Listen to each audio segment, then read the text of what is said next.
At the southernmost edge of our planet lies a place that seems almost beyond comprehension. A world cut off by vast oceans, battered by relentless storms, and entombed in ice that, in some places, runs deeper than the tallest mountains of Europe. Antarctica, the last great wilderness, the silent continent. For much of human history, Antarctica remained not only unseen but also barely imagined.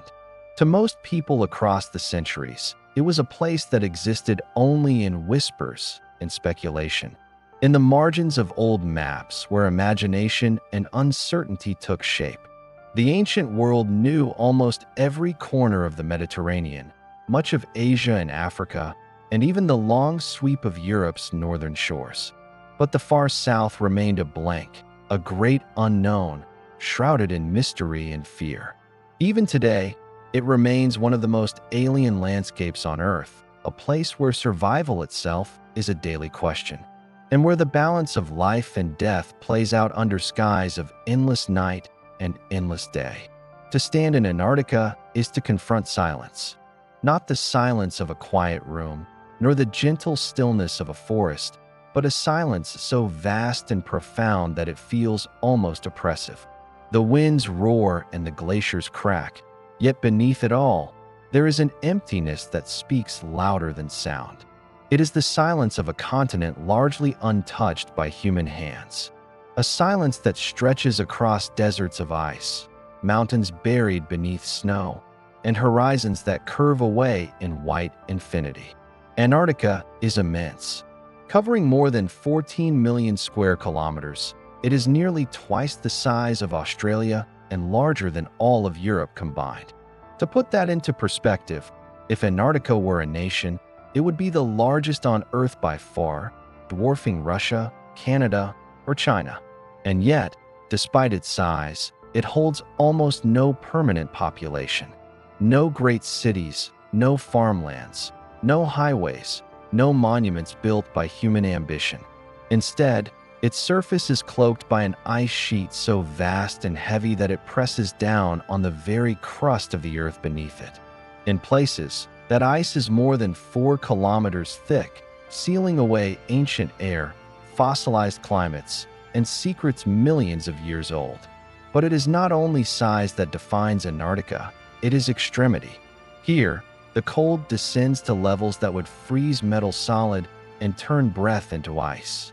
At the Soviet Union's Vostok station, in the heart of the continent, the temperature once plunged to minus 89.2 degrees Celsius, the coldest ever recorded on Earth.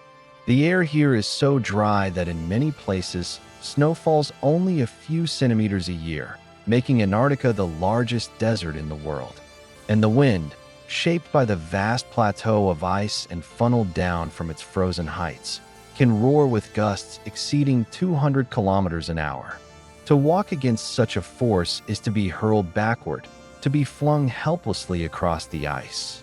This, then, is the land that humankind has come to know only in fragments.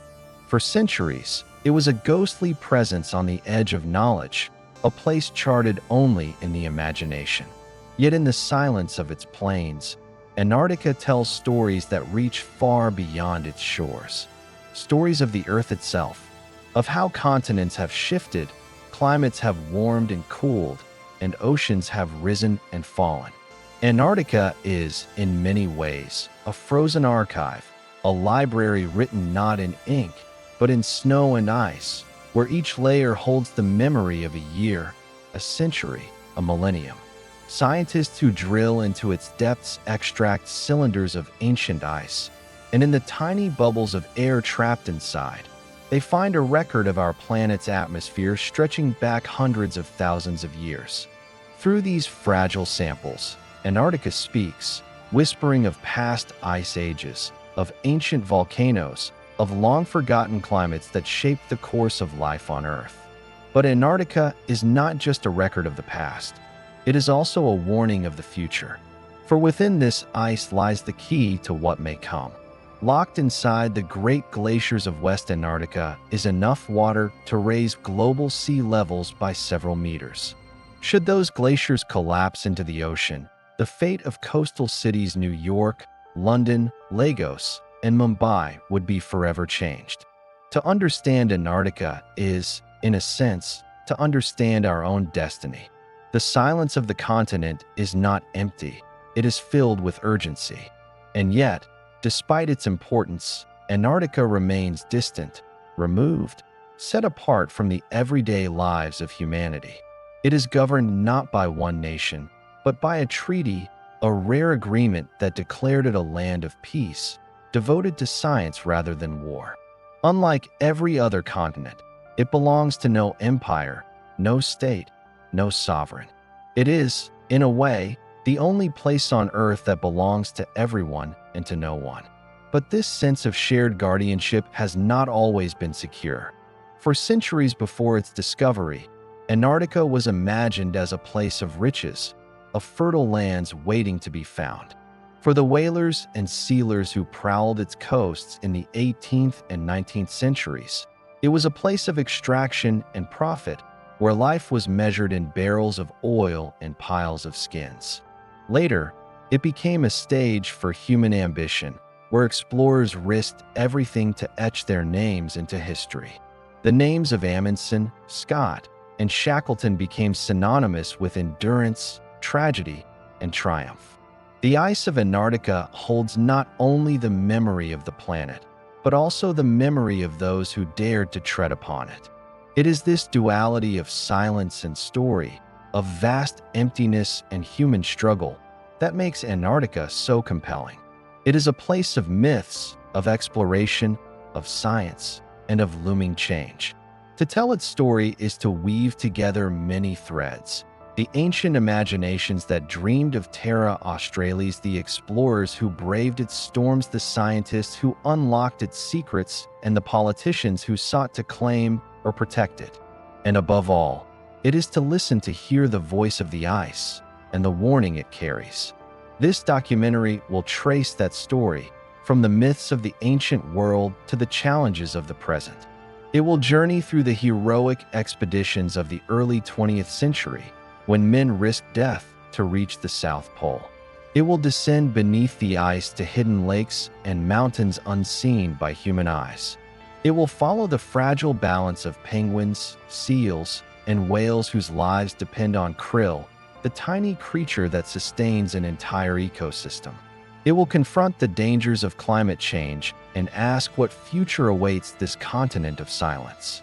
And it will consider Antarctica's role as a mirror of humanity itself, a place where our ambitions, our follies, and our hopes are all reflected back at us. To speak of Antarctica is to speak of extremes, of a land where day and night can last for months, where icebergs larger than countries drift across the sea, where the air is so pure that stars blaze with a clarity found nowhere else. It is a place that resists human presence, and yet one that defines our future. In its silence, Antarctica holds both memory and prophecy. And as the ice groans and shifts, as glaciers creak and fracture, it reminds us that the Earth itself is alive, dynamic, and fragile. This is the beginning of the story of a land of silence, of a continent at the end of the world, of a place that is both utterly indifferent to us and yet utterly essential to our survival. This is Antarctica. Long before the first human eyes ever glimpsed the vast icebound shores of Antarctica, the idea of a southern land already existed, not on the horizon, but in the imagination. It began not with explorers or sailors, but with philosophers, scholars, and mapmakers, each trying to piece together a world they had never fully seen. And at the heart of their vision lay a simple belief: the Earth must be balanced. If there were great continents in the north, then there must be lands in the south to counterweight them. Without such a symmetry, the world itself would be incomplete.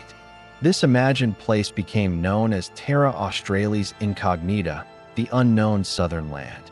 For centuries, it remained a ghostly presence, etched across maps at the edges of parchment, filling the blank spaces where knowledge ended and speculation began. No one had seen it. No one had measured it. Yet many were certain it was there. The story of Antarctica, then begins not with discovery, but with the human need to imagine what lies beyond. The idea first took shape in the minds of the ancient Greeks. To philosophers such as Aristotle and Ptolemy, the Earth was a sphere, a balanced whole. They reasoned that if the northern hemisphere was filled with land, then the southern hemisphere must be, too. Without it, the world would tilt, unbalanced in its proportions. Ptolemy's maps, influential for over a millennium, depicted a vast southern land stretching across the bottom of the known world, a continent unseen but mathematically necessary. To the Greeks, this was not mere fancy. It was a logical extension of their belief in harmony and order. Just as the heavens moved in circles and the seasons followed a cycle, so too must the earth be symmetrical. A southern continent was not just possible, it was inevitable. This abstract reasoning would ripple through time, shaping the way later civilizations thought about geography. The idea of Terra Australis became a fixture of medieval maps and Renaissance speculation. Even when explorers began charting the coasts of Africa, Asia, and the Americas, the southern land remained, shifting its shape but never disappearing, stubbornly clinging to the margins of human imagination. Though the Greeks gave the concept its philosophical foundation, the idea of a mysterious land to the south was not confined to Europe. In Polynesia, tradition spoke of vast southern voyages. Oral histories from Maori and Pacific Islander navigators include accounts of Hui Te Ranjora, a legendary explorer who may have sailed into southern latitudes as early as the 7th century. His description spoke of a land of mist, fog, and a monstrous sea. Perhaps the first echo of human encounter with Antarctic waters, or perhaps a memory woven from storms and imagination. Chinese records, too, hinted at lands far to the south. During the Ming Dynasty, Admiral Zheng He's great fleets sailed across the Indian Ocean in the early 15th century. Though there is no evidence they reached Antarctic waters, Chinese scholars speculated on the existence of southern territories. Their maps, like those of Europe, sometimes bore faint outlines of imagined southern coasts, shadows of lands they believed must exist beyond the limits of travel. Arab geographers of the medieval period also left their mark. The 12th century cartographer Al-Idrisi, whose maps guided travelers for centuries, described a world surrounded by ocean and divided by great continents. While he placed no clear Antarctica, his writings suggested a curiosity about lands lying far to the south, beyond the reach of caravans or ships. In this way, the idea of Terra Australis was not confined to one tradition. It was a global imagination, a shared conviction that the world was larger, stranger, and more balanced than anyone could yet prove. As the Middle Ages gave way to the Renaissance, maps became the canvas upon which Terra Australis was drawn. The age of European exploration, when ships rounded the Cape of Good Hope and crossed the Atlantic to the Americas, brought new knowledge, but also new uncertainties. The southern oceans, vast and storm-lashed, remained a mystery, and into that void, cartographers poured their visions. Many of the maps produced between the 15th and 17th centuries depicted an immense continent stretching across the southern hemisphere, its coastlines curling upward like fingers reaching toward Africa, South America, and Australia. Sometimes it was drawn as fertile, lush, and rich in resources, a mirror of Europe's hopes. Other times, it was barren and forbidding, a land of darkness to balance the light of the known world. The Piri Reis map, produced in 1513 by an Ottoman admiral, would centuries later fuel speculation. Some claimed that part of its coastline represented Antarctica, drawn long before the continent's discovery. Modern scholarship disputes this, arguing that the map more likely depicted South America. Yet the controversy reflects a deeper truth. Humanity longed to believe in a southern land, and any scrap of evidence, however tenuous, was seized upon as proof. Maps of Terra Australis were not idle decoration. They shaped exploration. European monarchs and merchants, gazing at these grand southern continents, dreamed of new wealth, new trade routes, and new empires.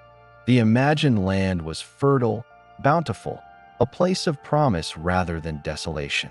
Few could have guessed that beneath the blank spaces of their maps lay the most inhospitable continent on Earth. As ships began to venture deeper into the Southern Ocean, the myth of Terra Australis began to shift. The latitudes known as the Roaring Forties and Furious Fifties, named for the unrelenting winds that circle the globe unhindered by land, tested the limits of wooden vessels and human endurance. Sailors reported waves like mountains, storms that could snap masts like twigs, and seas littered with floating ice. Legends grew among the crews. Some spoke of fertile southern islands, glimpsed through the fog before vanishing again. Others told of monstrous seas where no ship could survive. For many, the Southern Ocean was a place not of riches, but of fear. By the 17th century, Dutch, Spanish, and British navigators were pushing the boundaries of the known world. They charted Australia and New Zealand, but the great southern continent remained elusive. The further they sailed, the more it seemed that Terra Australis might not exist at all, or that it lay hidden behind a fortress of ice, forever beyond reach. And yet the dream persisted. Even as evidence failed to appear, the southern land refused to vanish from maps or minds. It lingered as a half-myth, half-hope, a reminder that the world was not yet fully known. The 18th century would bring a turning point. Voyages of discovery, launched by rising naval powers, pushed further south than ever before. Men like James Cook, braving the storms of the Antarctic Circle, would finally begin to unravel the truth behind centuries of speculation. But in the centuries before Cook, Terra Australis was never about truth. It was about the possibility. It was the embodiment of humanity's refusal to accept the blankness of the map, the urge to fill the unknown with meaning. Whether lush or barren, rich or desolate, the southern land was a canvas upon which hopes and fears were painted. In that sense, the story of Terra Australis is not really about geography. It is about imagination. It reminds us that before discovery comes dreaming, and before proof comes belief. Antarctica was, for most of human history, not a place but an idea, a mirror of our need for balance, for symmetry, for the certainty that the world is whole. When the first explorers finally glimpsed the ice cliffs of Antarctica in the 19th century, they were not simply discovering a new land. They were also confronting the ghosts of centuries of imagination. The continent they saw was nothing like the lush southern paradise drawn on maps. It was colder, harsher, and emptier than anyone had dared to imagine. And yet, in its silence and desolation, it was more profound. The myth of Terra Australis had been a dream. The reality of Antarctica was something else entirely, a revelation of nature's indifference and of humanity's smallness in the face of the Earth's extremes. But the myth was necessary. Without it, explorers might never have ventured south. Without the dream of a southern land, the icy reality of Antarctica might have remained hidden for centuries longer. In the end, Terra Australis Incognita was both a fantasy and a prophecy, a continent that existed first in the mind, before it was ever found on the map. By the dawn of the age of exploration, the southern land was still only a dream sketched on maps, a rumor at the edges of the known world. But in the 15th and 16th centuries, the age of dreaming gave way to the age of sailing. Europe's seaborne empires expanded across the Atlantic and Indian Oceans, driven by trade, conquest, and curiosity. With every coastline charted, with every island claimed, the mystery of the South grew sharper. If the world were indeed balanced, if Terra Australis lay waiting across the storm-lashed seas, then someone sooner or later would have to find it. It was in these centuries that sailors began to push southward, not with certainty, but with determination, lured by the promise of riches and new dominions. The pursuit of Antarctica was not yet a deliberate goal, but a byproduct of Europe's global ambitions. Still, the voyages of this era brought humanity closer than ever before to the icebound heart of the unknown. When Bartolomé Dias rounded the Cape of Good Hope in 1488 and Vasco da Gama followed with his voyage to India a decade later, European ships had entered the Southern Ocean for the first time in history. Though their focus was on trade with Asia, the violent storms and surging swells of those latitudes hinted at lands far beyond. Spanish navigators soon followed. In 1520, Ferdinand Magellan, leading the first circumnavigation of the globe, threaded his ships through the straits that still bear his name. His fleet passed into waters where icy winds blew relentlessly from the south. Magellan himself speculated that vast territories might lie beyond. His men glimpsed distant snow-capped mountains along the South American coast, perhaps the southern Andes, perhaps illusions conjured by exhaustion. The reports they brought back inflamed Europe's imagination. If such lands existed, might they extend into the mysterious Terra Australis? And if they did, might they hold gold, silver, or fertile soils to rival the New World? For monarchs and merchants, the possibility was irresistible. By the early 17th century, it was the Dutch East India Company that carried Europe's southern frontier forward. The Dutch, seeking faster routes to the Spice Islands, drove their ships into the treacherous latitudes of the Roaring Forties, where gales whip endlessly around the globe, unimpeded by land. Here, they stumbled upon new coasts, first Australia, then New Zealand. At the time, these discoveries seemed fragments of the same vast southern continent. Cartographers eagerly joined the dots, imagining that these shores extended across the southern hemisphere, connecting east to west in one colossal landmass. But the sailors themselves knew better. They had braved seas filled with icebergs, bitter winds that froze ropes stiff, and storms that hurled ships like toys. If this land was truly the great Terra Australis, it was no paradise. It was a place of fear. Yet myths die hard. Even as first-hand reports described barren coasts and desolate waters, maps continued to show a great continent stretching southward.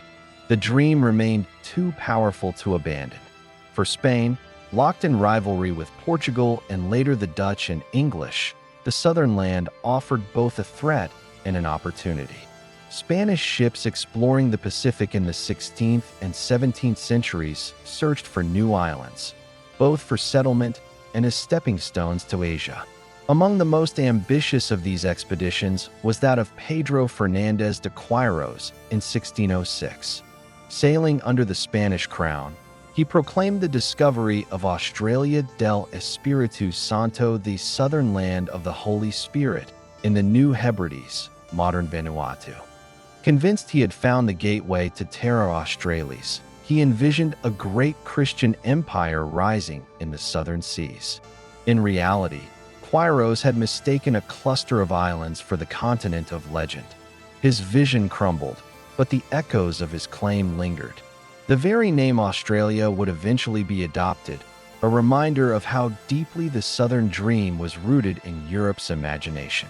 By the late 17th century, Britain too was entering the southern race. Edmund Halley, better remembered for the comet that bears his name, led an expedition in 1699 to study magnetic variations and chart the South Atlantic. His voyage skirted the frozen seas near the Antarctic convergence, where cold waters rise and icebergs drift in lonely silence. Halley's scientific approach marked a turning point. For the first time, the pursuit of the South was not only about empire or trade, but about knowledge itself. The Enlightenment had begun to reshape exploration. Now, the southern land was no longer only a potential dominion. It was also a mystery to be explained, a frontier for science. Despite these voyages, the southern continent remained elusive. Reports conflicted, maps contradicted one another, and the truth grew no clearer. Some explorers returned with stories of vast coasts, while others insisted the ocean stretched endlessly, broken only by scattered islands. The uncertainty gave rise to myths. Sailors spoke of ghostly lands glimpsed through fog, only to vanish again. They told of monstrous icebergs that gleamed like cathedrals, and seas so stormy that no man could survive. The further south they sailed, the more it seemed that Terra Australis was a phantom, always retreating just beyond the horizon. Still, the pursuit continued. The stakes were too high to abandon. If a continent existed, it could reshape global trade, redraw maps, and shift the balance of empires. And so, voyage after voyage pressed into the icy seas, driven by ambition, greed, and curiosity alike. The decisive blow came in the 18th century with the voyages of Captain James Cook. Commissioned by the British Admiralty, Cook embarked on 3 great expeditions between 1768 and 1779. His mission combined empire and science, charting unknown coasts while advancing the Enlightenment's hunger for discovery. On his second voyage, between 1772 and 1775, Cook pushed further south than any man before him. Braving storms that hurled his ships like toys, his crew sailed deep into the Antarctic Circle. They sighted vast ice fields stretching to the horizon and towering bergs drifting like islands. The cold was so severe that rigging froze solid, sails stiffened, and men risked frostbite with every task. And yet, Cook found no southern continent, only a fortress of ice. He concluded that if such a land existed, it lay buried beneath impenetrable glaciers, far from any hope of human use. He declared, "I make bold to declare that the world will derive no benefit from it." With those words, the centuries-old dream of Terra Australis began to dissolve. The fertile southern paradise imagined by philosophers and cartographers gave way to the reality of Antarctica, cold, barren, and hostile. But if Cook had dispelled the myth, he had also ignited a new fascination. For in revealing the emptiness of Antarctica, he had also revealed its mystery. The continent was no longer a dream of wealth, but a riddle of nature. The age of exploration ended with a paradox. On one hand, the voyages of Dias, Magellan, Halley, and Cook had stripped away illusions, proving that Terra Australis was no lush paradise. On the other hand, they had opened the door to an even greater enigma, a frozen continent that resisted every attempt to conquer it. For centuries, Antarctica had existed only in the imagination, a symbol of symmetry and balance. Now, it was real, but its reality was harsher than anyone had expected. The age of exploration had given humanity its first glimpse of the continent, but it also revealed its limits. Ships could approach, but not penetrate. Men could sail its seas, but not yet set foot on its heart. The dream of Terra Australis had died, but in its place rose a new myth. Antarctica, the last continent, a place beyond the reach of empire, a frontier not of conquest, but of endurance. By the dawn of the 20th century, Antarctica had shifted from a distant rumor to a reality etched in ice. No longer a land of myth, it had become something else, the last blank space on the map. In an age when Africa had been carved into colonies, the Pacific Islands charted, and even the North Pole had been nearly reached, Antarctica stood as the final frontier of Earth. It was here that a new chapter began, what historians call the heroic age of Antarctic exploration. The name is well chosen. It was an era of grand ambition, desperate struggle, and stories so extreme they sound more like epic poetry than history. Men set out not to conquer the frozen South, but to endure it, to pit their will against a land that gave nothing in return. The rewards were not riches or empire, but something far more intangible, the immortality of their names. Few names embody this era more than Ernest Shackleton. Born in Ireland in 1874, Shackleton had already tasted the Antarctic once before. He sailed with Robert Falcon Scott on the Discovery expedition in 1901, where he pushed further south than any man before him, though illness forced his early return. Yet that failure seemed only to whet his appetite. In 1914, Shackleton launched his most audacious plan yet, the Imperial Transantarctic Expedition. His goal was to march across the entire continent from the Weddell Sea to the Ross Sea, feat never attempted before. It was an undertaking of staggering scale, requiring men, dogs, supplies, and iron determination. Shackleton's ship, the Endurance, sailed into the Weddell Sea, aiming to deposit his team on the coast. But the Antarctic had other plans. Pack ice closed in around the vessel, trapping it fast. For months, the crew lived aboard the immobilized ship as it drifted with the floes. Then, in October 1915, the ice crushed the hull. The Endurance sank beneath the frozen sea, leaving 28 men stranded on drifting ice, hundreds of miles from any hope of rescue. What followed was not the conquest of Antarctica, but the conquest of despair. Shackleton led his men on a desperate retreat across the ice, hauling lifeboats with them. When at last they reached open water, they rowed to the desolate rock of Elephant Island. From there, Shackleton made a final gamble. With 5 companions, he set out in one small boat across 800 miles of the stormiest seas in the world, bound for South Georgia. They survived the impossible. Shackleton staggered into the whaling station on South Georgia, frostbitten and starving, but alive. Months later, he returned with rescue ships to retrieve every one of his men. Not a single soul was lost. Shackleton had failed in his ambition, but triumphed in his humanity. His expedition had not crossed Antarctica, but it had shown the limits of endurance and the miracle of survival.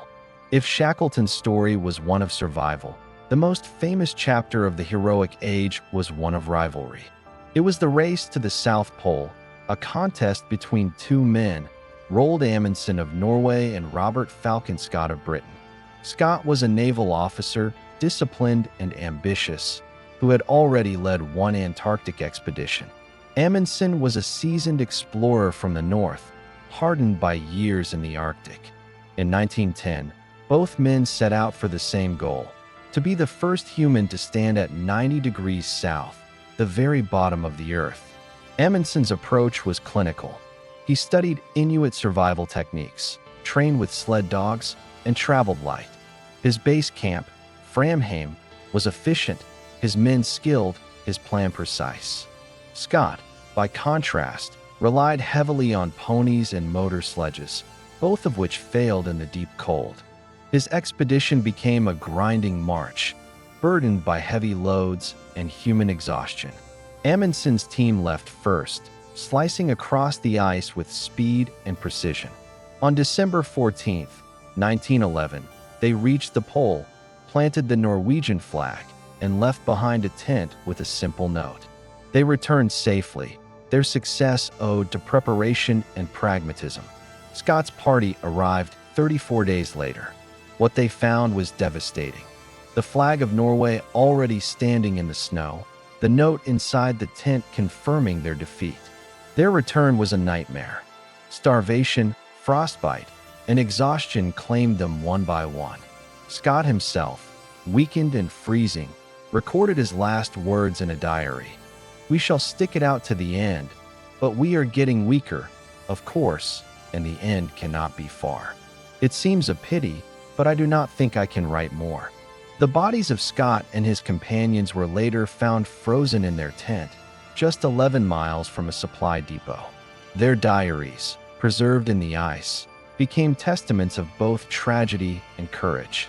To Britain, Scott became a martyr of empire, a symbol of sacrifice and stoicism in the face of defeat. To others, his story was a lesson in the cost of poor planning. Amundsen, though victorious, never escaped Scott's shadow. Where Britain built monuments to its fallen hero, Amundsen received quieter honors. Success, it seemed, was less captivating than tragedy. The heroic age was not only defined by Shackleton, Scott, and Amundsen. Many others contributed to its legends. Douglas Mawson of Australia, who in 1911 trekked across East Antarctica only to lose his companions and nearly his own life. Jean-Baptiste Charcot of France, who mapped the western coasts, and Karsten Borchgrevink among the first to overwinter on the continent. Their expeditions revealed Antarctica's geography, its mountains, glaciers, and endless plains of ice. They measured its weather, collected its rocks, and mapped its seas. Yet the cost was staggering. Men lost fingers, toes, and lives. Ships were crushed, dogs perished, and supplies spoiled. Every gain was paid for in suffering. This was exploration stripped of glamour. Unlike the tropics or the Americas, Antarctica offered no wealth, no empire, no trade. What it gave instead was something less tangible, but perhaps more enduring: the myth of human endurance. To survive in such a place was an achievement enough. When the heroic age drew to its close and the echoes of empire and tragedy faded into the background of memory, Antarctica did not fall silent. Instead, it entered a new chapter. The continent, once the scene of daring and death, became something else entirely: a living laboratory. Where explorers had once planted flags and perished on the ice, scientists now raised antennas, drilled through glaciers, and built stations that hummed against the endless winds. This transformation marked one of the most profound shifts in the history of human interaction with the frozen South, and its consequences ripple through our understanding of the world even today. The change began slowly. Expeditions in the early decades of the 20th century had often carried scientists along, but their work was secondary to the drama of survival and discovery. After Shackleton, Scott, and Amundsen, the world's attention turned to other matters: the Great War, political upheaval, and the rise of new nations. Yet the Antarctic still lingered on the fringes of human imagination, a place half forgotten but never entirely abandoned. In the 1920s and 1930s, expeditions led by men like Richard Byrd returned to the ice, not with the singular aim of conquest, but with the tools of measurement and observation. Byrd's flights over the continent revealed its scale from the air, mapping vast regions that had previously been unseen. His establishment of the Little America base in 1929 allowed scientists to overwinter, conducting the first long-term meteorological studies in the heart of the frozen South. The momentum of science, however, truly accelerated in the aftermath of the Second World War. In a world divided by ideology, technology advanced at a pace unknown in previous generations. Aircraft, radio, and mechanized transport allowed humans to reach deeper into the ice than ever before. Yet it was not conquest that drew them now, but knowledge. The International Geophysical Year of 1957 to 1958 marked a turning point. For 18 months, more than 60 nations coordinated scientific projects across the globe, and at the heart of this global enterprise lay Antarctica. 12 countries established over 50 research stations on the continent, scattered like fragile outposts across its expanse. For the first time, nations that had once sent explorers in competition now collaborated in curiosity. The scale of the work was unprecedented. Ice cores were drilled from glaciers and ice sheets, bringing to light air bubbles that had been trapped for hundreds of thousands of years. Within these bubbles lay the story of Earth's atmosphere, a frozen archive of carbon dioxide levels, volcanic eruptions, and shifts in global temperature. Geologists collected rocks from the transantarctic mountains, finding fossils that revealed that this icy continent had once been green, forested, and alive. They uncovered the remains of ancient ferns and tree trunks, reminders that Antarctica was not always a land of silence, but once part of a supercontinent that sprawled across the southern hemisphere. Biologists studied penguin colonies, observing their endurance through the bitterest winters. They learned how emperor penguins, the largest of their kind, huddled in great masses, sharing warmth in the darkness of months-long nights. They examined how life could adapt to temperatures that plunged below -60 degrees, how seals could dive beneath ice for hours at a time, and how tiny krill, almost invisible, formed the foundation of the entire ecosystem. In their notes and records, Antarctica emerged as not barren, but delicately alive. Astronomers, too, were drawn to this place. In Antarctica, the skies are clearer than almost anywhere else on Earth. At the South Pole, where the air is thin and dry, they pointed telescopes into the void, studying the faint echoes of the Big Bang and the flickering lights of distant galaxies. Here, in the silence of the frozen plateau, humanity could listen to the whispers of the universe. Yet perhaps the most profound revelation of all was the ice itself. In drilling deep into the frozen layers, scientists uncovered a record of climate stretching back almost 1 million years. Each layer of snow that had fallen and compacted over centuries preserved a moment in time, a snapshot of temperature, atmospheric gases, and even traces of cosmic dust.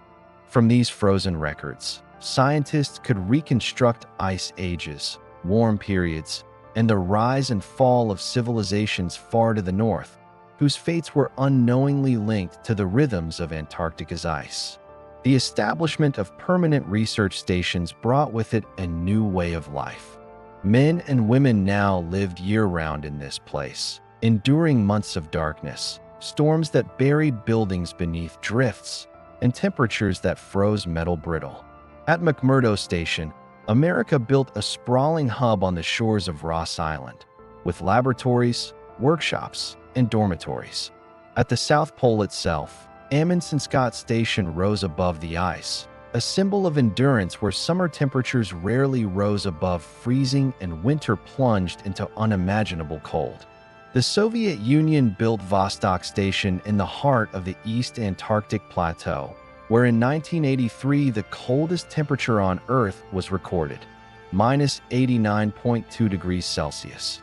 Life in these stations was unlike life anywhere else. Supplies arrived by ship or aircraft, carefully rationed to last through the long winter. Isolation was absolute. Months passed with no possibility of evacuation, no chance of new arrivals, no break in the monotony of white. Those who lived there became communities unto themselves, bound together by necessity.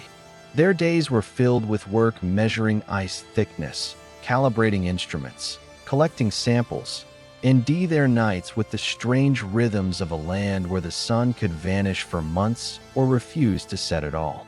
Through their efforts, the idea of Antarctica shifted once more. It was no longer a stage for individual heroism, but a crucible of collaboration. Scientists from rival nations dined at the same tables, exchanged data, and built trust in a world otherwise gripped by suspicion and division. Even as the Cold War deepened, the frozen South remained a place of peace. The Antarctic Treaty of 1959, signed by 12 nations, enshrined this principle, that the continent would be reserved for science and kept free of military activity. It was a remarkable act of restraint, a recognition that some places were too important to be consumed by conflict. And so Antarctica became a paradox. It was the harshest place on Earth, a land where human survival was always tentative, and yet it became the place that could reveal the deepest secrets of our planet. It showed us that the climate is not fixed, but fragile, that the continents we know today were once joined and sundered, that the atmosphere we breathe carries the imprints of millennia. In the silence of its glaciers and the stillness of its frozen lakes, Antarctica spoke of the history of the Earth itself. Today, that role continues. Satellites orbit above, tracing the thinning of ice sheets. Drones skim across crevasses, mapping their hidden depths. Scientists drill deeper still, pulling up ice cores that stretch back almost 1 million years, searching for the secrets of past climates to better understand our own. Every sample, every measurement, is a thread in the tapestry of knowledge, woven together in a place that yields nothing easily, but rewards persistence with truth. In the frozen laboratory of Antarctica, humanity confronted its own smallness. The continent remained indifferent, its storms unbroken, its ice unmoved. Yet within that indifference lay a gift, the chance to learn, to peer backward through time, and to glimpse the forces that shape not only the South, but the entire world. Life clings to Antarctica with a tenacity that seems almost impossible.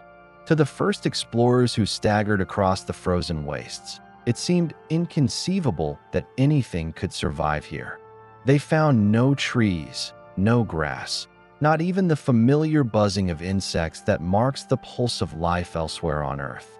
Yet the closer one looks, the more astonishing it becomes. In a land where winter darkness swallows the sun for months at a time, where winds howl at over 200 kilometers per hour, and where cold locks even the seas into silence, life not only endures, but flourishes in forms uniquely adapted to the extremity of the South. At the heart of this living world are the penguins, creatures that have become symbols of Antarctica's resilience.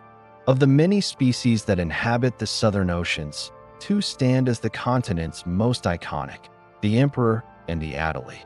The emperor penguin, the largest of its kind, stands nearly 4 feet tall and can weigh over 40 kilograms.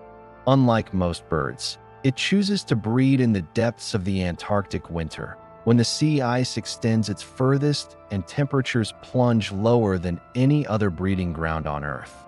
In the darkness of polar night, thousands gather in colonies upon the frozen sea, where survival depends on cooperation. The males cradle their single eggs upon their feet, sheltering them beneath folds of skin, while the females vanish into the ocean in search of food. For months, the males endure fasting, their bodies sustained by stored fat as they huddle together in dense masses, shifting slowly to share warmth and shield one another from the wind. When the females return, their stomachs heavy with fish and krill, the cycle of life continues against odds that would overwhelm almost any other creature. The Adelie penguin, smaller but equally indomitable, nests along the rocky coasts in summer. They gather in vast rookeries, their cries echoing across the ice as they build nests of pebbles and stones. Fiercely territorial, they steal from one another, battling over scraps of rock as precious as gold. Their lives revolve around the sea, where they dive with astonishing grace, feasting on krill and small fish in waters that, though cold, are rich with nutrients. For centuries, these colonies have returned year after year, etching their presence into the cycle of the southern world. Seals, too, patrol the margins of the ice. The Weddell seal, named after the British sailor James Weddell, is perhaps the most emblematic. Unlike other seals that migrate with the seasons, the Weddell remains in the Antarctic year-round. It can dive to extraordinary depths, sometimes remaining submerged for over an hour, navigating beneath the ice to hunt for fish. To breathe, it maintains breathing holes in the frozen surface, gnawing at the ice with its teeth until they wear down over the course of its life. In the haunting silence beneath the ice, the songs of Weddell seals echo like eerie calls from another world, carrying for kilometers through the frozen waters. There are other seals, each adapted to a different niche. Leopard seals, long and powerful, are the predators of this world, sleek hunters that feast on penguins and other seals with ferocity. Their reptilian heads and massive jaws give them an appearance both graceful and menacing. Crab-eater seals, despite their name, feed not on crabs, but on krill, filtering them through finely adapted teeth.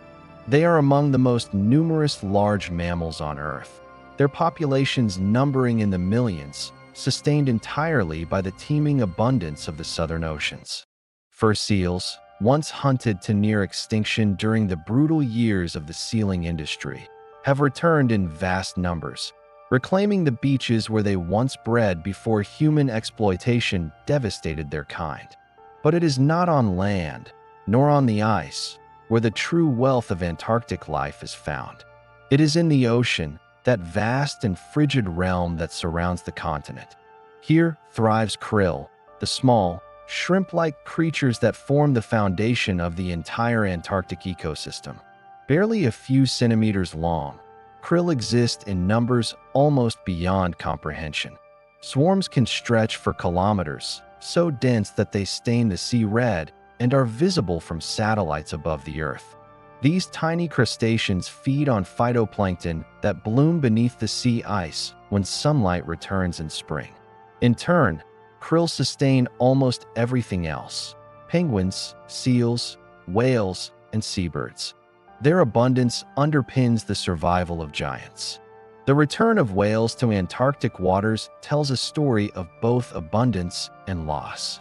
For millennia, great whales migrated to the Southern Ocean in summer, drawn by the feast of krill.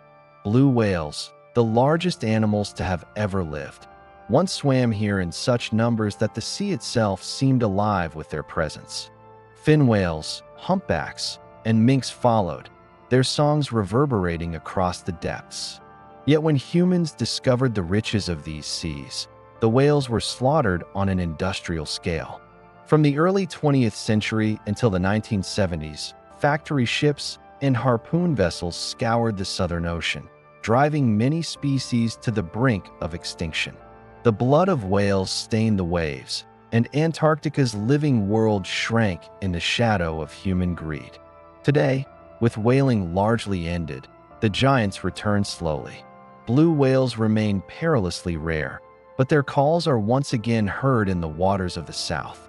Humpbacks breach against the horizon, reclaiming the feeding grounds of their ancestors. Their survival is a testament to resilience, but also a warning of fragility. For life in Antarctica is not merely harsh, it is delicately balanced, each species dependent upon another in ways both direct and invisible. Above the ice, the skies are filled with seabirds. Albatrosses wheel over the waves, their wingspans stretching 3 meters, able to glide for weeks without touching land. Petrels, skuas, and terns follow the ships that cross the Southern Ocean, scavenging food in places where waste and life intermingle. These birds live lives of incredible endurance, traveling thousands of kilometers across empty seas, only to return to the same nesting grounds year after year. Even the hidden places, thought once to be barren, teem with surprising forms of life. Beneath the permanent ice of subglacial lakes, sealed away for millions of years, scientists have found microbial communities thriving in the dark. In the depths of the Southern Ocean, strange fish swim with antifreeze proteins in their blood, preventing their bodies from freezing solid in water that hovers below zero. Tiny invertebrates creep across the underside of sea ice, grazing on films of algae invisible to the human eye. Every corner of this world, no matter how hostile, is occupied by something that has found a way to endure. And yet, the survival of this intricate world is never guaranteed. The same ice that shelters penguins and seals is melting. The same oceans that teem with krill are warming and acidifying. The rhythms that have governed life for millennia tremble as the climate changes. Colonies of Adelie penguins that once thrived have begun to vanish as sea ice retreats, replaced by other species more suited to open waters. Krill populations fluctuate under pressure from both changing conditions and human fishing fleets that now covet them for use in animal feed and supplements. Even the whales, though protected from harpoons, remain vulnerable to the shifts of the ecosystem upon which they depend. To stand in Antarctica is to feel the paradox of life itself, the fragility of existence, and its extraordinary endurance. Against all odds, creatures here have adapted to extremes, carving out survival where it should be impossible. Their lives reveal not only the resilience of nature, but also the intricate web that binds all life on Earth. The survival of a penguin on the ice, of a krill in the sea, of a whale in the depths is bound to the survival of ecosystems far beyond the South. The frozen edge of the world, in its silence and strangeness, reflects upon us the reality that all life is interwoven, and that even here, at the end of the earth, the pulse of existence beats unbroken. The land of ice, once thought to be a barren void, soon found itself woven into the calculations of power. For centuries, explorers and empires had sailed to its edges in search of knowledge, glory, or fortune. But the 20th century transformed Antarctica into something more, a stage upon which the ambitions of nations, the rivalries of great powers, and the fears of a changing world played out in silence. Its frozen deserts, though empty of cities or armies, became contested in ways that reveal how deeply even the most remote wildernesses are bound into the fabric of human affairs. At the dawn of the 20th century, the heroic age of exploration faded into memory, but with it came the first seeds of sovereignty. Britain, whose explorers had left their footprints across the Ross Dependency, claimed vast stretches of Antarctica as extensions of the empire. The Union Jack was planted in distant ice fields, and territories were mapped in the name of the Crown and Commonwealth. These claims stretched outward like frozen shadows, overlapping with the ambitions of other nations. France, recalling the voyages of Dumont d'Urville, laid claim to Adelie Land. Norway, whose Roald Amundsen had reached the pole first, declared its presence in Queen Maud Land and later Peter I Island. Australia, New Zealand, Chile, and Argentina, standing as southern nations with coastlines facing the icy continent, each extended its reach into the polar south. The lines they drew upon maps were vast, triangular wedges that radiated from the South Pole toward the encircling seas, like slices of a pie carved into the frozen earth. These claims overlapped, most fiercely upon the Antarctic Peninsula, where the ambitions of Argentina, Chile, and Britain converged in a tangle of sovereignty. To assert their presence, they built bases and stations, planted flags, and dispatched expeditions, each insisting upon a destiny carved into the whiteness. Yet the world was changing. The Second World War revealed the strategic importance of remote frontiers, from Arctic convoys to island fortresses in the Pacific. In its wake, nations looked upon Antarctica with new eyes. Could its ice conceal resources, coal, oil, or minerals that might fuel the future? Could its waters harbor naval bases that would dominate the southern oceans? During the Cold War, the specter of superpower rivalry stretched even into this frozen void. The United States and the Soviet Union, though not original claimants, established a presence that signaled they would not be excluded from whatever future the continent might hold. The United States had long regarded Antarctica as a realm of opportunity. Admiral Richard Byrd, whose expeditions in the 1920s and 30s had captured public imagination, returned after the war with Operation High Jump, the largest Antarctic expedition ever mounted. Thousands of men, dozens of ships, and aircraft flew over the continent in a display of American capacity to project power even to the edge of the world. The Soviets, too, began to establish their stations in the 1950s, asserting that Antarctica was a place where no nation could claim dominion, and that the riches of the South must be shared. For a brief and dangerous time, it seemed Antarctica might become another front in the global contest, a place where rival flags and ideologies could clash. The idea of military bases upon the ice was no longer fanciful. Plans were drawn to test nuclear weapons, to station airfields that could link hemispheres, to stake invisible lines of influence across the blank spaces of the map. And yet, amid this atmosphere of suspicion, something extraordinary occurred. In 1957, the International Geophysical Year brought together scientists from across the world to study the Earth as a whole. Antarctica, with its mysteries of weather, magnetism, geology, and glaciology, stood at the center of this endeavor. For the first time, the icy continent became a laboratory for collaboration, where Cold War rivals worked side by side, measuring, observing, and recording. American, Soviet, British, French, Japanese, and other scientists endured the same blizzards, shared instruments, and traded data in the pursuit of understanding a world that belonged to all. Out of this fragile cooperation emerged the Antarctic Treaty, signed in 1959 in Washington, D.C. It was a document unlike any other in history. The treaty declared that Antarctica would be dedicated to peace and science. Military activity was forbidden. Nuclear weapons could not be tested or stationed there. Territorial claims were neither recognized nor erased, but frozen in place, held in abeyance as if trapped in the ice itself. The continent became, uniquely, a place where sovereignty was suspended, where the normal machinery of power and possession was set aside. The Antarctic Treaty entered into force in 1961, and its principles endured. In a century scarred by wars and divided by blocks, Antarctica became a realm of shared stewardship. Stations continued to be built in America at McMurdo, Soviet at Vostok, Argentine and Chilean along the peninsula, but they were bound together under the treaty's framework. Scientists drilled ice cores, launched weather balloons, and charted the mysteries of glaciers and currents, while politicians and diplomats invoked the treaty as proof that even in an age of rivalry, cooperation was possible.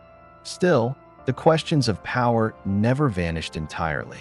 Beneath the treaty's calm language lay the awareness that Antarctica's resources remained untouched but not forgotten. The possibility of oil, gas, or minerals beneath the ice lingered like an unspoken temptation. In the 1970s and 80s, debates arose over whether the treaty should allow for resource exploitation. Nations eyed the krill swarms of the Southern Ocean, considering how to harvest them at industrial scales. Conservationists and scientists warned that Antarctica's fragile ecosystem could not withstand the appetite of global markets. The debate reached its height in the 1980s, when proposals for a minerals convention threatened to fracture the treaty's unity. But once again, the continent inspired a different path. In 1991, the Madrid Protocol was signed, declaring Antarctica a natural reserve devoted to peace and science. Mining was banned for at least 50 years. The decision represented one of the most striking acts of restraint in modern history, an acknowledgement that some places must remain beyond the reach of human exploitation. The protocol extended the spirit of the treaty, binding future generations to protect rather than exploit. Even so, Antarctica remains a chessboard upon which nations maneuver, subtly but persistently. The number of stations has grown, operated by countries as diverse as China, India, South Korea, and Brazil. Each new base, each expedition, represents not only a commitment to science, but also a statement of presence, a marker of interest in the continent's future. In the shadows of cooperation lies competition, as nations ensure they will not be absent from whatever the next century brings. Climate change has added urgency to these calculations. Antarctica's vast ice sheets hold enough water to raise global sea levels by tens of meters. Their fate, once of interest only to scientists, is now of geopolitical consequence. As the West Antarctic ice sheet shows signs of instability, coastal cities around the world look south with apprehension. Satellites monitor every shift of ice, every meltwater plume, as if tracking the pulse of a sleeping giant. The continent's role in global climate has become inseparable from human destiny. China, in particular, has increased its presence, building multiple stations and dispatching fleets of icebreakers. Its ambitions are framed in terms of science, but also resonate with the language of future resources and strategic position. The United States continues to fund McMurdo, the largest station on the continent, as a hub of logistical and scientific dominance. Russia maintains its long-standing bases and asserts its rights under the treaty. Smaller nations, too, plant their flags in research and presence, weaving themselves into the collective stewardship. Antarctica has thus become something paradoxical, a place of peace that is also a place of politics, a wilderness without armies that nonetheless reflects the currents of global rivalry.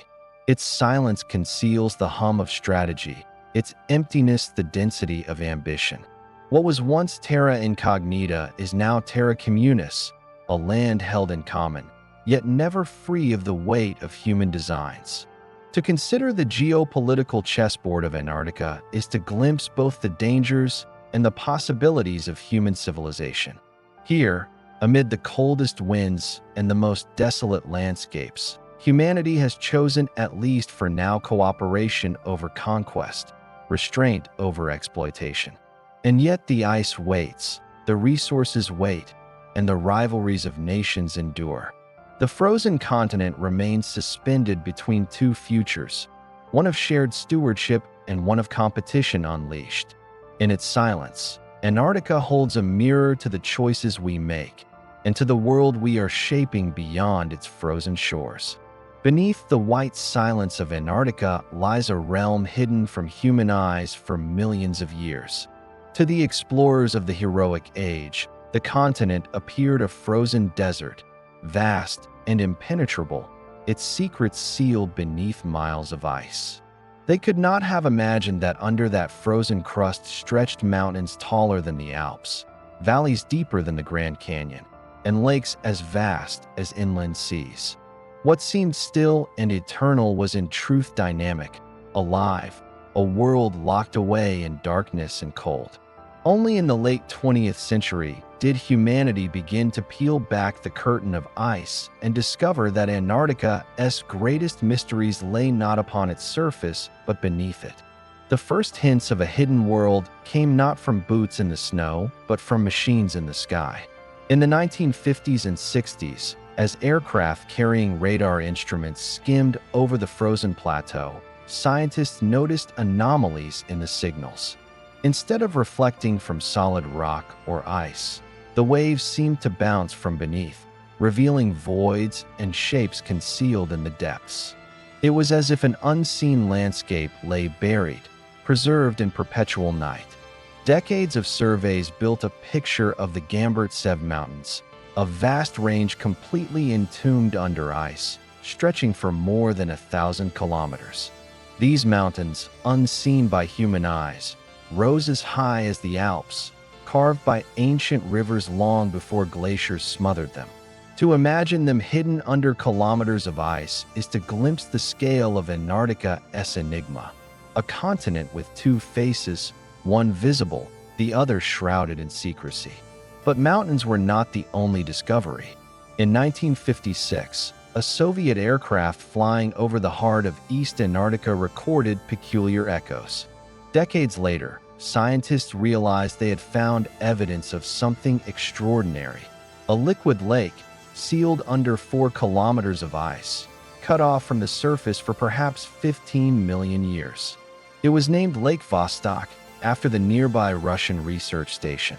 Larger than Lake Ontario, this hidden body of water defied assumptions. How could it remain liquid beneath such crushing ice? The answer lay in geothermal heat from the Earth's interior and the immense pressure exerted by the ice above, preventing the water from freezing despite temperatures far below zero. Lake Vostok was only the beginning.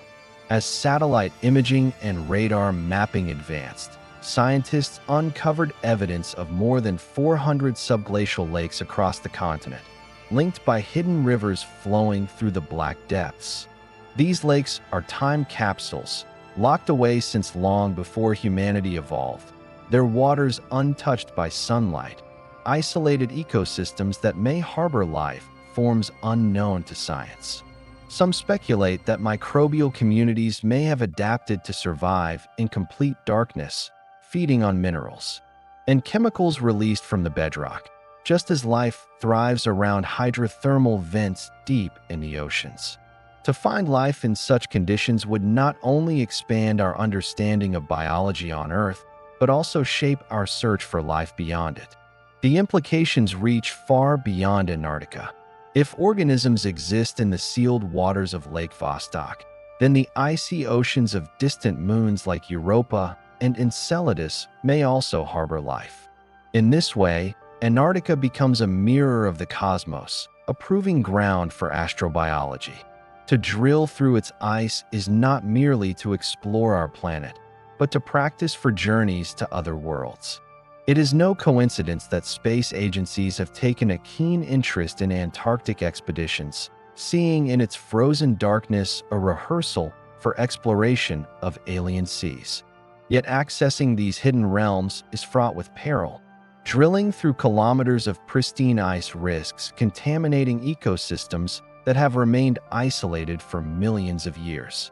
The first attempts to reach Lake Vostok sparked intense debate. How could humans, with all their machinery and fuels, penetrate this sanctuary without spoiling it? In 2012, a Russian team finally reached the surface of the lake, but concerns remain about whether kerosene and antifreeze used in drilling may have polluted its waters. Other projects, such as efforts to access Lake Whillans and Lake Mercer in West Antarctica, have turned to cleaner methods, melting passages with hot water and carefully sterilizing equipment. These approaches revealed microbial life in sediments beneath the ice, tiny organisms clinging to existence in the most hostile of environments. Each discovery suggests that Antarctica's hidden world is not barren but alive. Beyond lakes and rivers lies another revelation.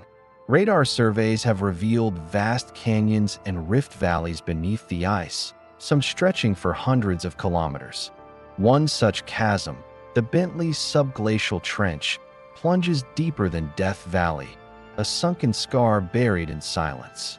These hidden landscapes may channel the flow of ice, steering glaciers toward the sea, shaping the fate of ice sheets, and influencing sea level rise around the world. Antarctica's secrets are not just curiosities. They are forces that govern the stability of the planet itself. There is a haunting quality in imagining these realms. Beneath the endless white plains, where the human eye sees only monotony, lies an unseen topography as complex as any continent above ground.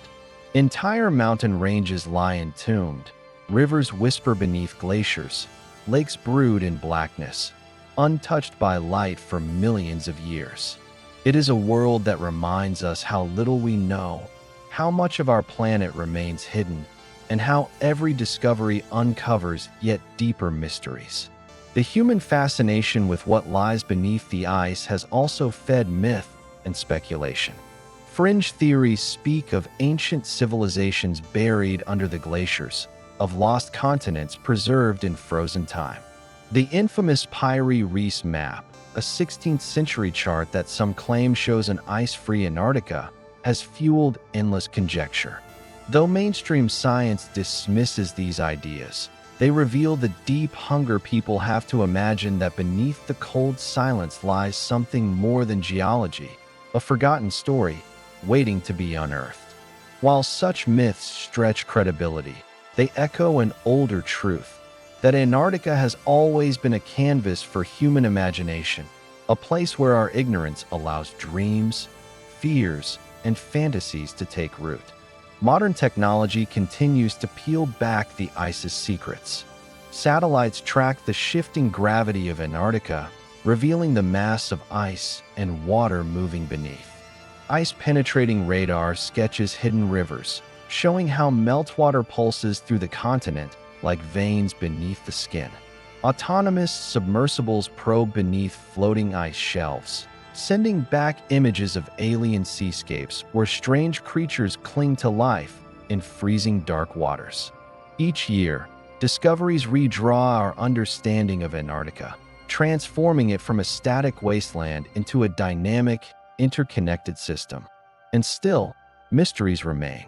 Beneath the Ross Ice Shelf, the largest floating body of ice on Earth, lies a hidden ocean the size of France.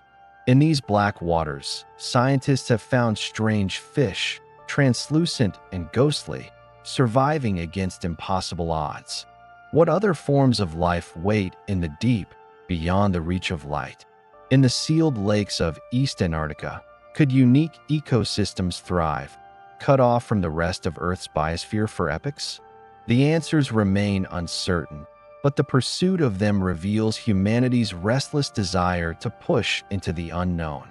The hidden world beneath the ice is also central to the future of the planet.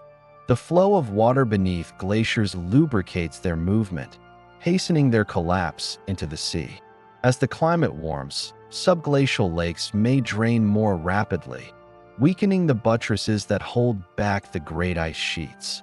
What happens in darkness beneath Antarctica's crust reverberates across oceans, affecting coastlines thousands of kilometers away. To study these hidden systems is not simply an act of curiosity. It is a matter of survival, for the stability of cities, nations, and civilizations depends upon the balance of forces that lie unseen beneath the ice. In the end, Antarctica's buried world confronts us with both wonder and warning.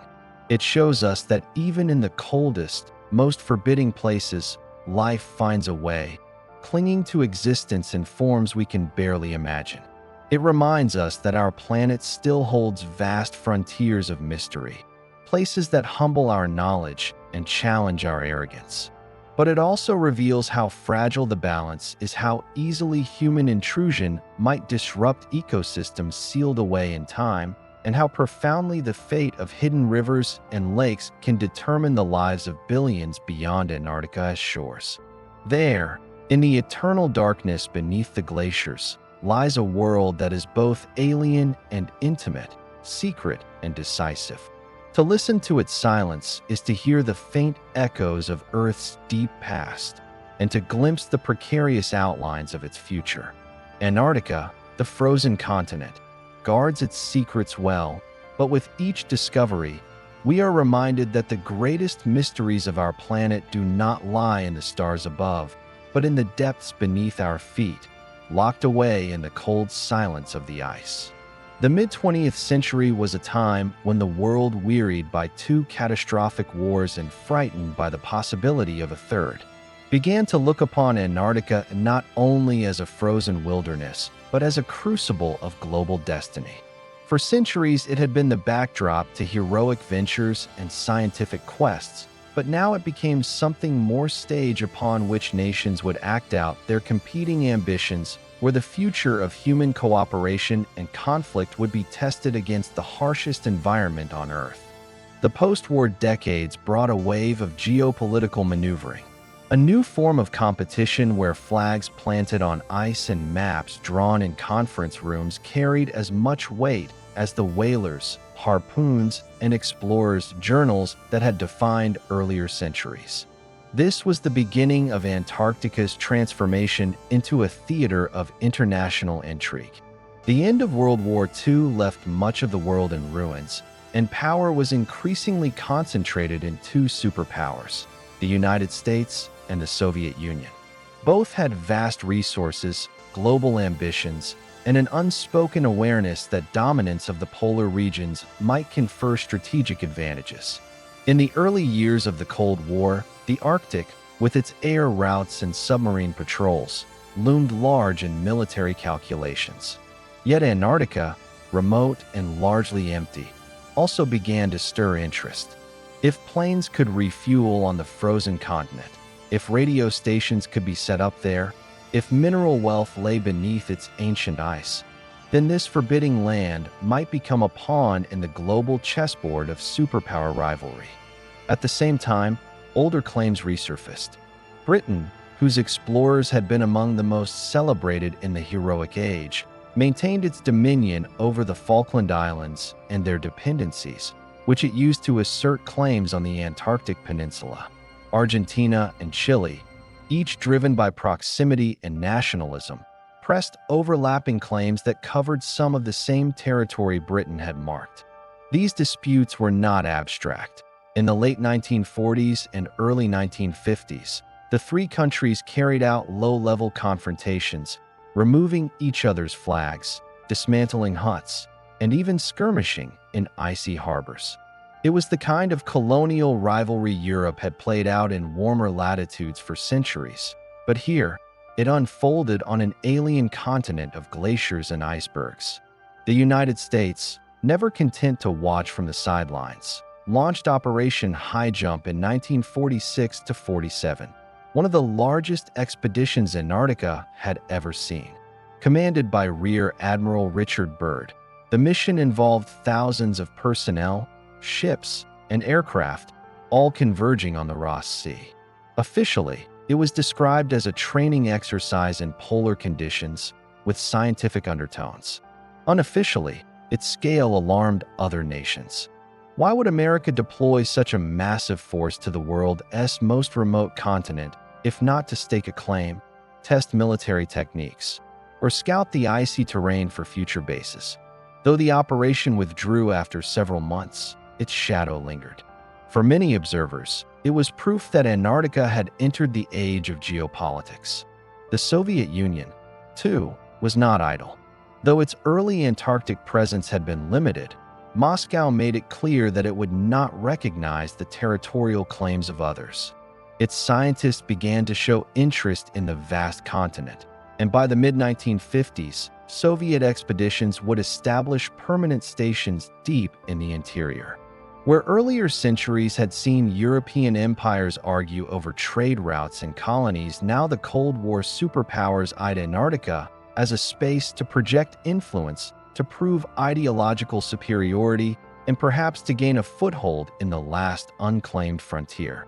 But alongside this growing rivalry was another, quieter movement. The recognition that Antarctica was too vast, too unforgiving, and too scientifically valuable to be carved up like Africa or divided like the Middle East. Since the late 19th century, scientists had argued that the continent could provide unmatched insights into geology, glaciology, meteorology, and biology. Each expedition had returned with not only tales of hardship, but also specimens, data, and discoveries that reshaped understanding of Earth's systems. The ice held records of past climates, frozen like pages in a book, offering a way to peer into Earth's history and perhaps its future. By the mid-20th century, as the reality of nuclear war cast a pall over humanity, some began to argue that Antarctica might serve not as a battlefield, but as a sanctuary of knowledge. The International Geophysical Year of 1957 to 58 provided the catalyst.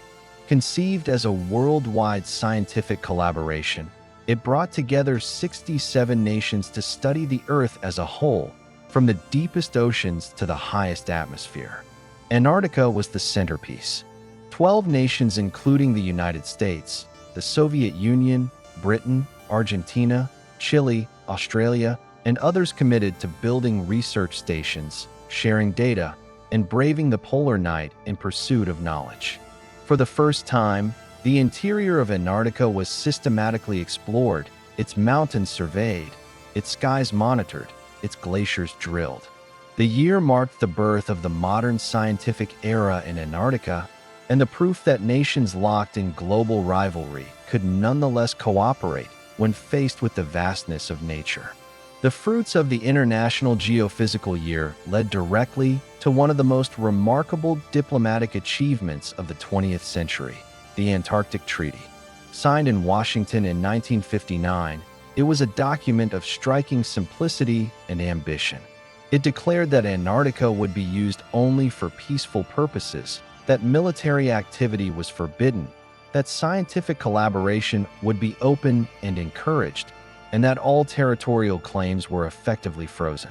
In an age when the Cold War was dividing continents and raising walls, here was an agreement that demilitarized a whole landmass. When the treaty came into force in 1961, it created a precedent.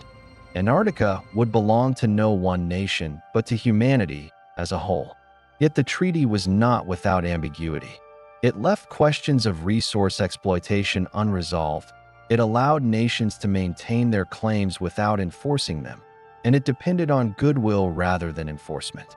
Still, it held, and continues to hold, largely because the logistical challenges of sustaining any large presence in Antarctica make cooperation more sensible than conflict. In this sense, Antarctica became a mirror for humanity's better impulses, showing that even in the depths of the Cold War, an alternative path was possible. This was the paradox of Antarctica in the mid-20th century. It was both a stage for geopolitical rivalry and an experiment in global unity. Nations planted their flags and built their bases, but they also shared data, exchanged scientists, and agreed to set aside their disputes in the name of peace. The frozen continent, once a blank space on the map, had become a kind of laboratory not just of science, but of diplomacy. Its silence was no longer only natural. It was political, a silence imposed by agreement, a rare pause in the ceaseless noise of human ambition. As the decades went on, the Antarctic Treaty would be tested, expanded, and reinterpreted. New questions would emerge about minerals, fisheries, and tourism, each threatening to erode the fragile consensus.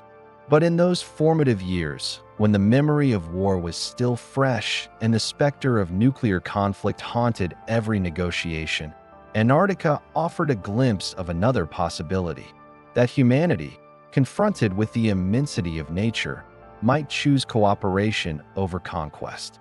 In this way, the mid-century struggle for Antarctica was more than a regional contest.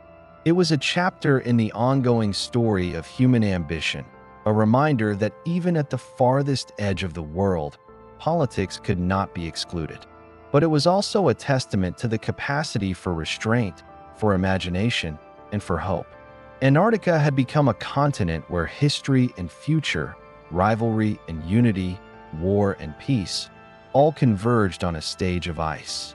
In the modern age, Antarctica has become more than an idea, more than a distant dream of explorers and a battlefield for rival flags. It has become a place where humanity has, in a strange and fragile way, learned to coexist not with one another, but with the most hostile environment on Earth. For those who live and work on the continent today, life is shaped by silence, routine, and the endless cycles of light and darkness that define existence at the edge of the world. To understand what Antarctica is in our present time, we must listen to the voices of those who inhabit it, not conquerors or adventurers seeking glory, but scientists, engineers, and workers who dedicate their lives to uncovering the mysteries hidden beneath its ice. There are a few places on Earth where life is so completely dictated by the environment. In Antarctica, humans live in stations that resemble scattered outposts of another planet. The largest, McMurdo Station, sits upon the edge of Ross Island. In the austral summer, it swells to nearly 1,000 residents, a bustling frozen town with cafeterias, workshops, laboratories, and even a chapel. But in winter, when the sun vanishes for months at a time, its population shrinks to a skeleton crew of a few hundred. Beyond its metal walls lies a desert of snow and ice, where temperatures plunge so low that even exposed machinery can freeze solid, and where no one can travel far without risking their life. For those who spend months here, time is not measured as it is elsewhere. In summer, the sun never sets, hanging low on the horizon in an endless day. In winter, night reigns unbroken, the stars stretching across the sky in a clarity unseen anywhere else on Earth. The auroras dance across the heavens, veils of green and purple rippling silently above the ice. Yet beauty is matched with isolation. Months pass without resupply, without visitors, without escape. Supplies must be rationed carefully, fuel conserved, and spirits maintained in the face of monotony and confinement. Those who live here speak of the strange psychological effect that endless daylight can unravel sleep, and how the silence of winter can make the mind reach outward into memory and imagination.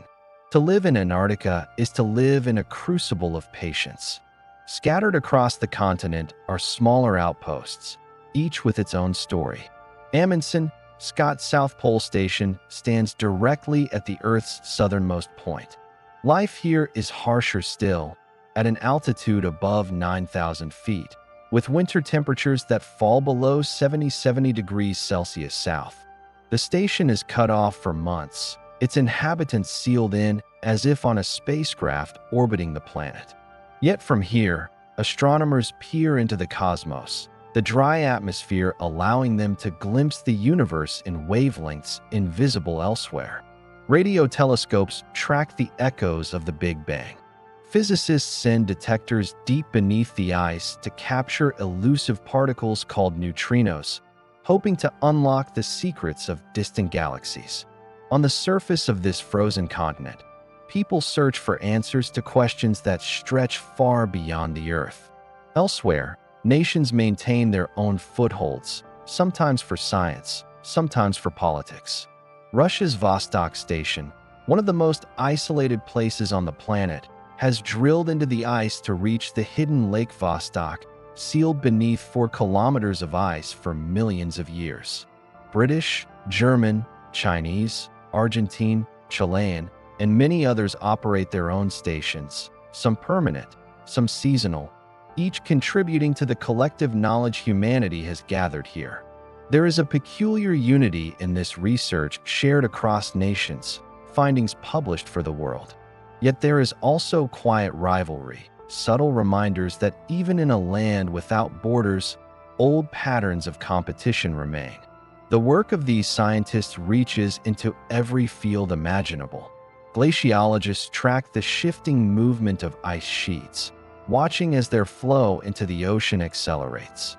Biologists study the resilience of Antarctic microbes, organisms that survive in conditions once thought impossible, offering clues to the boundaries of life itself.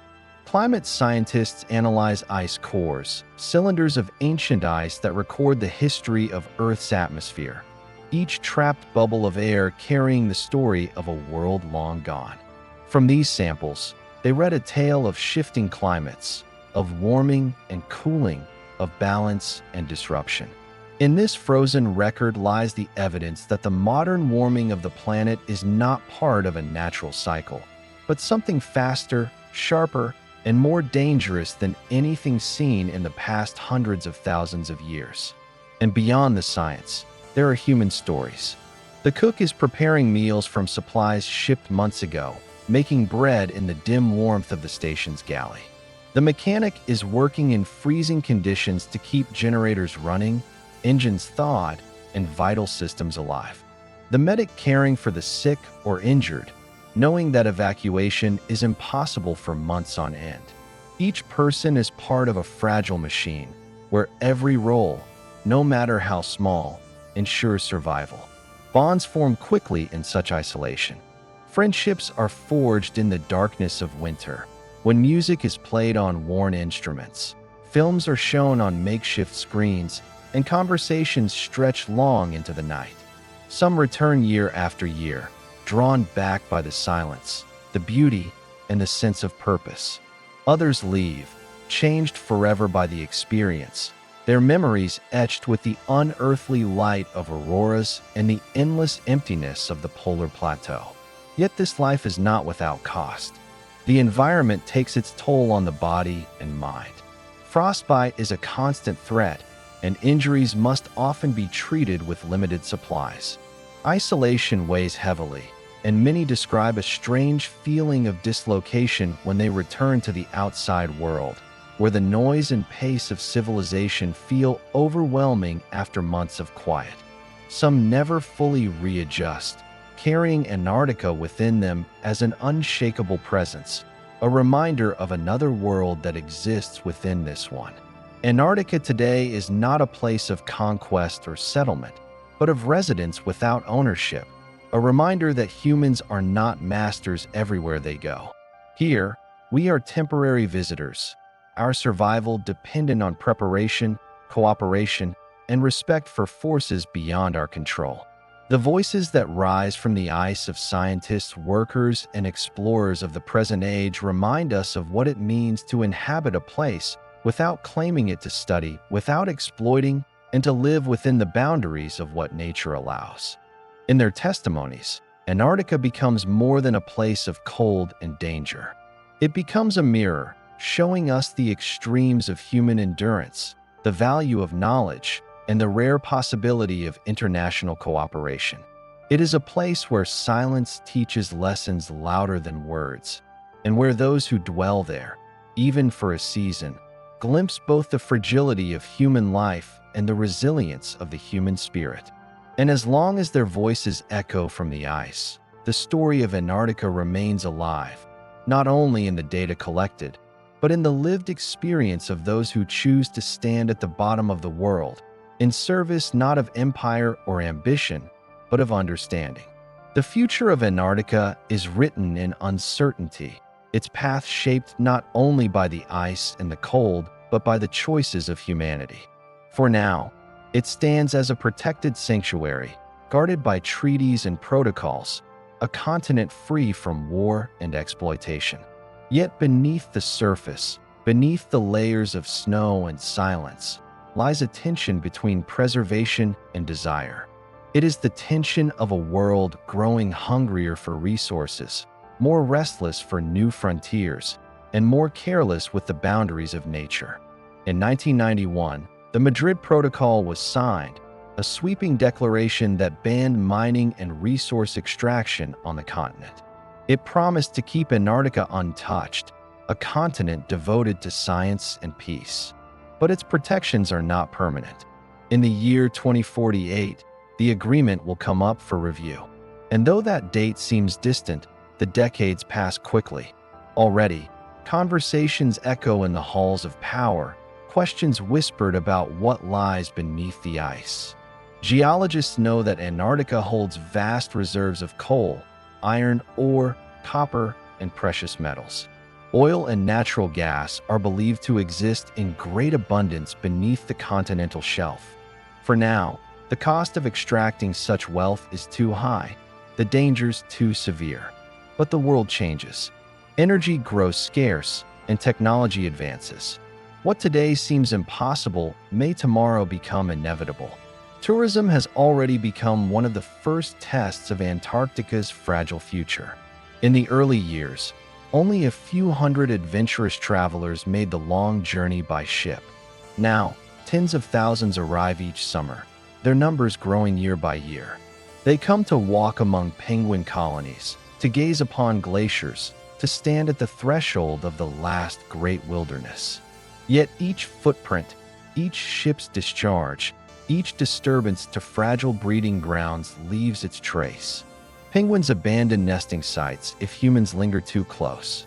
Fuel spills can stain ice and water for decades. Even the presence of so many vessels, cutting through waters that once knew only the passage of whales, alters the rhythms of the ecosystem. What begins as wonder may end as harm. The lure of Antarctica has always been bound to mystery and promise. For explorers of the past, it was the final blank on the map, a stage upon which to test courage and endurance. For nations of the present, it is a vault of untapped potential, a continent-sized reserve of the things the modern world consumes without restraint. The question of the future is whether Antarctica will remain what it is now, placed outside the grasp of possession, whether it will, like every other frontier before it, be drawn into the orbit of profit, competition, and consumption. History suggests one answer, but hope suggests another. Climate change presses upon these choices with urgency. As the ice melts, sea lanes open, making access to remote parts of the continent easier.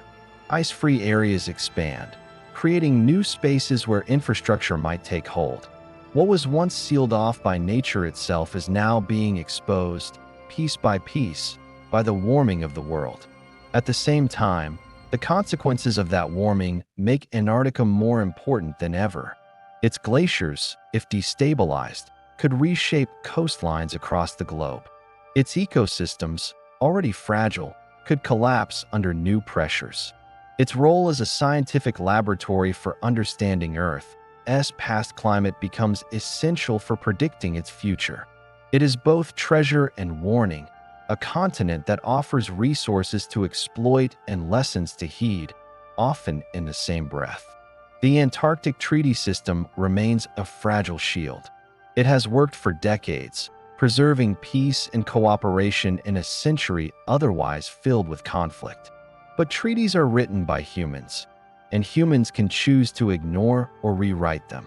Already, Nations stake quiet claims through the permanence of their research stations, through flags fluttering on the windless ice, through maps marked with boundaries that exist only on paper.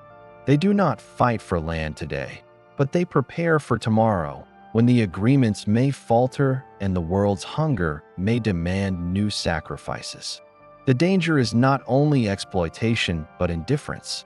In distant cities, far from the glaciers and the snow, Antarctica seems abstract, remote, irrelevant to daily life. Few think of the penguins gathering at the edge of the sea ice, of the glaciers cracking with a sound like thunder, of the winds racing across the plateau. Yet what happens here will ripple outward, into the tides of every ocean and the weather of every sky. If forgotten, Antarctica may be lost not through conquest, but through neglect, its protections eroded quietly while the world looks elsewhere. Still, there are visions of another future. A future where Antarctica remains a sanctuary, a continent devoted to science and preservation, a symbol of what humanity can protect rather than consume. Some imagine expanding its protections, making its treaties permanent, transforming it into a true world park, belonging to all and exploited by none. Such visions require discipline, cooperation, and restraint, qualities often scarce in human history, but not impossible. The very existence of the Antarctic Treaty shows that nations can choose peace when war seems easier. Perhaps they can also choose preservation when exploitation beckons. The choice is not far away. The year 2048 is close enough that some of those who walk its icy shores today will still be alive when its protections come under question. The decisions made in boardrooms and parliaments, in negotiations and agreements, will shape not only the future of Antarctica, but the future of the world. For the fate of this continent is bound to the fate of the oceans, the coasts, the climate, and all who live upon the earth. It is not a distant problem, but an intimate one.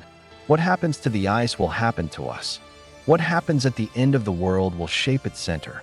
Antarctica's future is not written in stone. It waits, suspended between dream and danger, between sanctuary and frontier. It may remain what it is now, a place of silence and secrets, a last refuge for the spirit of exploration and the pursuit of knowledge. Or it may be transformed into yet another field of human ambition, its ice broken, its riches harvested, its silence drowned in the noise of industry. The decision rests not with the continent, but with us. Antarctica will endure, with or without us. But whether it endures as wilderness or wasteland will be a measure of what humanity chooses to value in the years ahead. Antarctica is more than ice, more than the coldest winds and the longest nights. It is a mirror held up to humanity, showing us not only the extremes of nature, but the extremes within ourselves. It has been imagined in myths, hunted for by explorers, fought over in politics, and studied with relentless patience. Yet beneath all the layers of history and discovery, it remains what it has always been: land beyond ownership, a place where the human presence is fleeting, fragile, and insignificant compared to the silence that rules there. And in that silence, lessons are spoken with a clarity that cannot be ignored. The first lesson is humility. For centuries, people dreamed of conquering this continent, of planting flags and carving out territories, of proving human was stronger than ice. Yet Antarctica resisted all of it. Shackleton's ship was crushed. Scott's men perished in the snow. Even today, those who live there do so only within the narrow boundaries that nature allows, sealed inside metal walls, dependent on supplies carried from distant lands, unable to shape the land to their will. Antarctica has no cities, no farms, no permanent inhabitants. It does not bend to us. It reminds us that there are still places where human ambition finds its limits, and where survival depends not on dominance, but on respect. The second lesson is memory. Within the layers of its ice lies a story written across hundreds of thousands of years. Each flake of snow, compressed into a crystal, holds the air of another age. Within these frozen bubbles is the breath of ancient forests, of seas that rose and fell, of climates that warmed and cooled long before our species walked the earth. When scientists drill into that ice and study its patterns, they hold in their hands a history far older than any human monument. In this way, Antarctica does not just tell its own story, but the story of our entire planet. It reminds us that we are not separate from the Earth's rhythms, but part of them, subject to the same cycles and consequences as all life. The third lesson is a warning. The ice is melting, the glaciers are flowing faster, and the shelves are collapsing into the sea. For millennia, Antarctica was stable, a fortress of cold that seemed eternal. Now it trembles at the touch of human industry, at the heat released by our restless burning of coal and oil. What happens here will echo across every coastline, from New York to Lagos, from Dhaka to Rio de Janeiro. The seas will rise, the storms will grow fiercer, the world will shift. Antarctica does not threaten us with armies or weapons. Its power lies in silence, in the slow but unstoppable force of ice breaking, water rising, and balance tipping. It tells us plainly that our future is tied to its fate, that our choices will decide whether cities are lost, whether generations to come inherit stability or chaos. Yet Antarctica also offers a final lesson: possibility. For all the tragedies written upon its history, for all the dangers that loom, it remains one of the few places where humanity has chosen peace over conflict, cooperation over conquest. The Antarctic Treaty stands as proof that nations can set aside rivalry in the face of something greater. It is fragile, yes, but it is real. It shows us that another path is possible, that we are not bound only to the patterns of greed and struggle that have marked so much of history. In Antarctica, we glimpse what it might mean to protect rather than consume, to preserve rather than exploit, to think not only of ourselves, but of generations still to come. When we look at Antarctica, we are looking not just at the end of the Earth, but at the heart of our own story. The explorers who braved its seas, the scientists who endured its winters, the penguins huddled against the wind, the glaciers cracking into the ocean, they are all part of a greater tale, one that speaks to the fragility of life and the endurance of nature. We stand now at a turning point, able to decide whether that story becomes one of destruction or preservation. The choice is not easy, but it is ours. Antarctica will endure, as it always has. Long after we are gone, the ice will shift and reform, the winds will continue to howl across the plateau, and the auroras will ripple silently through the night sky. Our presence will be a footnote in its vast history, but the lessons it offers us are not for the distant future. They are for now. To listen is to understand that in protecting Antarctica, we protect ourselves. To ignore it is to invite its silence, to answer with consequences we cannot escape. At the bottom of the world, in the land of endless night and endless day, the ice waits. It carries within it the story of the past, the warning of the present, and the possibility of the future. In its silence, it speaks. And if we listen carefully, we may yet find in that frozen voice the wisdom we need to endure.